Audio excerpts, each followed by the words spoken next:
کے جائے گا، لیکن فلسطین اپنے بیٹوں کی، اپنی بیٹیوں کی شہادتوں کے تمغے لے کے اللہ کے پاس جائیں گے۔ مجھے بتائیں انہیں کیا ملے گا اور ہمیں کیا ملے گا اس کے جواب میں؟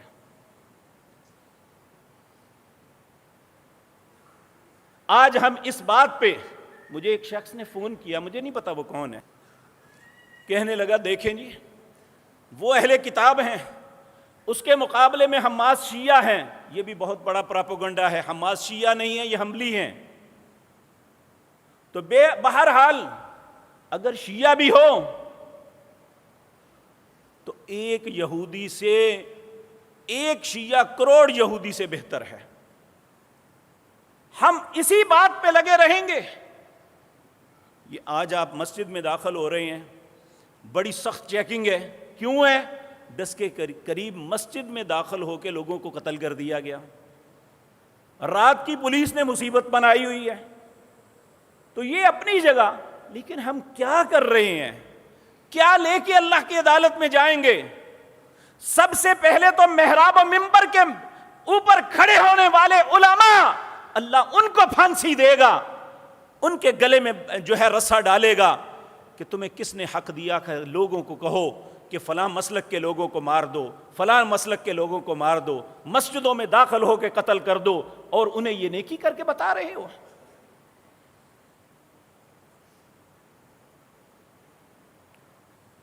انہیں تو یہ تمغے ملیں گے کہ انہوں نے کسی یہودی کو قتل کیا، رب خوش ہوگا کہ یہ وہ قوم ہے جس پہ میری لعنت تھی۔ اور مسلمان کو جب قتل کرتا ہے، اللہ نے تو کہا مسلمان کی عزت کعبے سے زیادہ ہے، تو اس نے تو کعبے کو ڈھانے سے زیادہ بڑا جرم کر دیا۔ کیا لے کے اللہ کے پاس جا رہے ہیں؟ آج میرے اور آپ نے سوچنے کی بات یہ ہے میرے بھائیوں، ہم سیاسی اعتبار سے، مذہبی اعتبار سے پھٹے ہوئے ہیں، ہمارے دلوں کو حسد اور بغض سے بھر دیا گیا ہے، ایک دوسرے کے متعلق کفر کے فتوے لگائے جاتے ہیں، ایک دوسرے کو کافر، منافق یا اسے فاسق پتہ نہیں کیا کچھ کہا جاتا ہے۔ لیکن کس نے یہ ترازو دیا ہے کہ میں تول کے یہ کہوں کہ فلاں منافق ہے اور فلاں منافق نہیں ہے؟ اللہ کے نبی کو اللہ نے نام بھی بتا دیے تھے، پھر بھی اللہ کے نبی صلی اللہ علیہ وسلم نے حضرت حذیفہ بن یمان کو صرف بتایا تھا کہ کون کون منافق ہے، اور آپ نے رئیس المنافقین، جو منافقوں کا سردار تھا، جب اس کی موت ہوئی تھی، اس کا بیٹا مسلمان تھا، اس کے بیٹے کے اخلاص کی وجہ سے نبی کریم اس کے جنازے پہ کھڑے ہو گئے تھے۔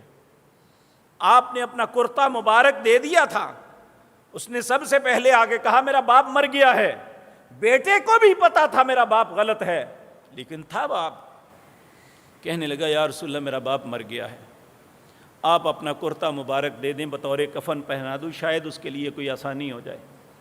نبی کریم صلی اللہ علیہ وسلم نے اپنا کرتا مبارک دے دیا۔ پھر جب جنازے کا وقت آیا تو وہ پھر حاضر ہوا، آ کے عرض کی یا رسول اللہ میرا باپ جنازہ پڑھا دیں، آپ کی مہربانی ہے۔ نبی کریم جنازے کے لیے گئے، حضرت عمر نے کمر سے رسول اللہ کو پکڑ لیا، اے اللہ کے پیارے حبیب نہ جنازہ پڑھائیں، یہ منافق ہے۔ آپ نے کہا عمر چھوڑ دو، اس کا بیٹا بڑا اچھا ہے، اس کا بیٹا بڑا اچھا ہے، یہ غلط تھا لیکن اس کا بیٹا اچھا ہے۔ کیا ہم بحیثیت مسلمان کبھی یہ سوچا ہے؟